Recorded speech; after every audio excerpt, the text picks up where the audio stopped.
What is obligation? Dear colleagues, my dear students, ladies and gentlemen, what is obligation? This is the topic for my today's video. But before that, dedication. I hereby dedicate this video to my late teacher of FC College, सूफी निसार अहमद. उर्दू के teacher थे, dramatics के head थे, क्या बागो बहार शख्सियत थे.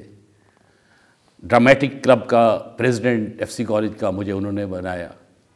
उनके 2 प्लेज शैतान एंड वारंट गिरफ्तारी during my tenure as a student in FC College, title role उन्होंने मुझे दिए. ख़ास शफ़क़त का अंदाज था. Thanks sir Sufi Nisar. What is obligation ladies and gentleman? कानून में ऑब्लिगेशन किसे कहते हैं? जुरिस्प्रूडेंस में ऑब्लिगेशन किसे कहते हैं? फिलॉसफी ऑफ लॉ में ऑब्लिगेशन किसे कहते हैं? The technical definition of obligation given by John Salmond is a proprietary right in personam or a duty which corresponds to such a right. A proprietary right in personam or a duty which corresponds to such a right. Since 2 words in his definitions are there, right and in personam. So first of all, I will be explaining these 2 terminology. What's a right?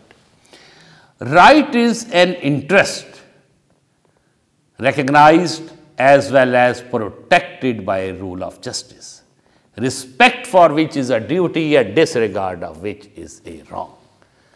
Legal right या कानूनी हकूक़ क्या होते हैं? ये ऐसे मफादात होते हैं जिनको कानून तस्लीम भी करता है और तहफ़्फ़ुज़ भी फ़राहम करता है, और ये ऐसे इंटरेस्ट होते हैं, मफादात होते हैं जिनको मानना ड्यूटी होता है. जो नहीं मानेगा वो एक रॉन्ग कमिट करेगा. Then he says proprietary right in personam. तो इन पर्सोनम राइट क्या होते हैं? Rights in personam and rights in rem, these are 2 different kinds of a legal right. Right in rem is a right which is available to some person against the entire world, against the public at large, against wamun nas. जहाँ सब दुनिया की duty हो वो right in rem हुआ करता है. Right in personam is a legal right available to some person against some particular person or group of persons. जहाँ एक ऐसा हक ड्यूटी किसी एक पर्टिकुलर शख्स की है, वो राइट इन पर्सोनम होते हैं.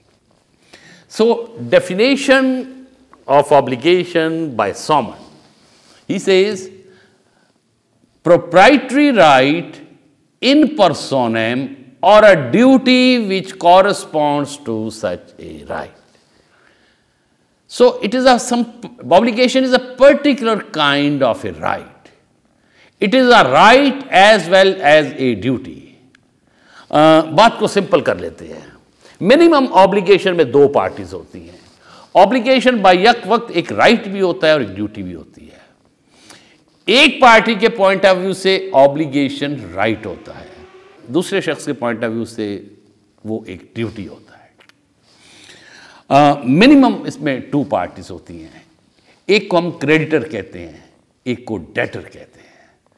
क्रेडिटर पॉइंट ऑफ व्यू से ऑब्लिगेशन एक राइट हुआ करता है, डेटर पॉइंट ऑफ व्यू से ऑब्लिगेशन एक ड्यूटी हुआ करती है. Then proceeding further, another technical counterpart of obligation is choses in action और choses in action. Choices in action means things in action. Things in action means claims enforceable in a court of law. Those claims which are enforceable in a court of law, ये ऐसा claim होना चाहिए. So proprietary right in personam or a duty which corresponds to such a right and it should be a claim which is enforceable. बात को और simple करना चाह रहा हूँ, स्पेशली स्टूडेंट्स ऑफ लॉ से मैं इस वक्त मुखातिब हूँ. लगता है ये बड़ा मैंने जब भी जूरिस्प्रूडेंस की क्लास में इस सब्जेक्ट को, इस टॉपिक को पढ़ाने की कोशिश की है, लोगों के, स्टूडेंट्स के चेहरे बता रहे होते हैं कि ये बात उनके ऊपर से गुजर गई है कि प्रोप्राइटरी राइट हो, इन पर्सोनम हो, और ड्यूटी हो, ड्यूटी भी हो, राइट भी हो, चोज इन एक्शन हो, थिंग्स इन एक्शन हो, व्हाट इट इज. मैं बहुत सिंपल मिसाल देना. मिस्टर ए ने अगर मिस्टर बी के 100 रुपीज देने हो तो ये ऑब्लिगेशन है. That's it. देखिए, अगर ए ने बी के 100 रुपीज देने हैं, ठीक, क्या एक राइट है ए का, बी का राइट है कि ए से पैसे ले ले? है. दो पार्टीज हैं, है. एक उनसे क्रेडिटर है, एक डेटर है. जिसने पैसे लेने हैं वो क्रेडिटर है, जिसने पैसे देने हैं वो डेटर है. वो क्या नहीं देगा तो it is a claim enforceable in a court of law? Yes, it is a claim enforceable in a civil court of law. So this is obligation. Okay, so obligation is a proprietary right in personam or a duty which corresponds to such a right. Now, sources of obligation, वो क्या है? जिसको कुछ jurists kinds of obligation कहते हैं, लेकिन kinds of obligation और है, technically ये sources of obligation है. Number 1 is contractual obligation. ऐसी obligation जो किसी contract से जन्म ले, that is contractual obligation. For example, मालिक मकान और किराएदार के दरमियान एक मुआवजा तय पा करके गया कि हर माह की इतनी तारीख को किराएदार ने पैसे देने हैं, तो it is a proprietary right in personam and it's a claim enforceable in a court of law, and this is contractual obligation. Then the second is delictal obligation. Delictal obligation is an obligation arising out of some tort. And what is tort? A civil wrong where remedy is the damages, independent of a contract. यानी कोई tort commit हो गया है, assault हो, battery हो गई है, defamation हो गई है, trespass हो गया है, ये सारे tort में से कोई एक tort commit हो गया है, तो जिसके अगेंस्ट डेफामेशन हुई है,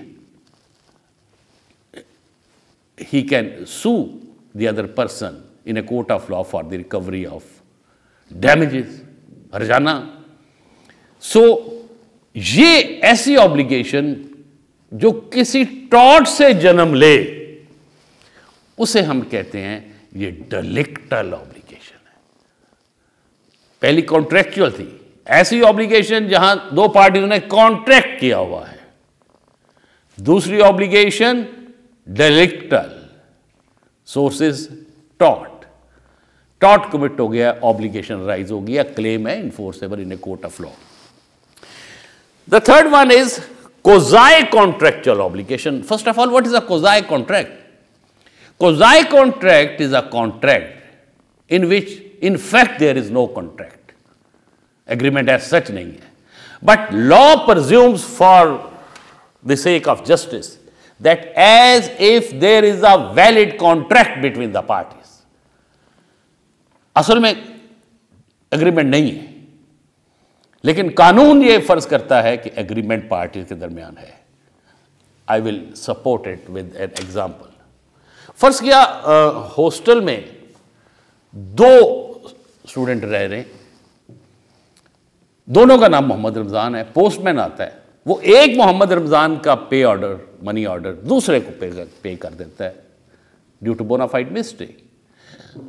अब जब गलती डिडक्ट होगी तो जिसको पे किया गया था, he is under duty bound to return that money either to the real creditor और जिससे लिए. कानून ये समझेगा एज इफ देयर इज एक एग्रीमेंट कि उसने पैसे वापस करने हैं. इस किस्म के कॉन्ट्रैक्ट जो हम ये कहते हैं ये कोजाए कॉन्ट्रैक्ट है. So an obligation which arises out of some quasi contract, that is quasi contractual obligation. So three kinds I have discussed: contractual, delictal, quasi-contractual. The fourth one is innominate. Innominate का मतलब होता है बेनामी, जिसका कोई नाम ना हो. Meaning thereby ऐसी ऑब्लिगेशन जो तीनों कैटेगरीज में नहीं आ रही, तीनों सोर्सेज में कवर नहीं हो रही, ना वो कॉन्ट्रेक्चुअल है, ना वो डेलिक्टल है, ना वो क्वाज़ी कॉन्ट्रेक्चुअल है, वो इनोमिनेट है. So innominate obligation is technically, in this class may be included the contracts giving rise to obligation of trustees toward beneficiaries. So one example of innominate is in case of a trust में आपको पता है दो parties होती हैं, trustees, beneficiaries. Trustees कौन होते हैं? The people who manage the affairs of the trust, they are trustees, the managers. And beneficiaries are those जिनके बेनिफिट के लिए ट्रस्ट बना है. तो ट्रस्ट में हमेशा दो पार्टीज होती हैं. ये obligation of trustees towards the beneficiaries, that is a nominate obligation. It was a very, very technical topic, obligation. Obligation is a right, but every right is not obligation. It is some particular type. It is a duty, but every duty is not obligation. A proprietary right in personam or a duty which correspond to such a right, and that claim must be enforceable in court of law.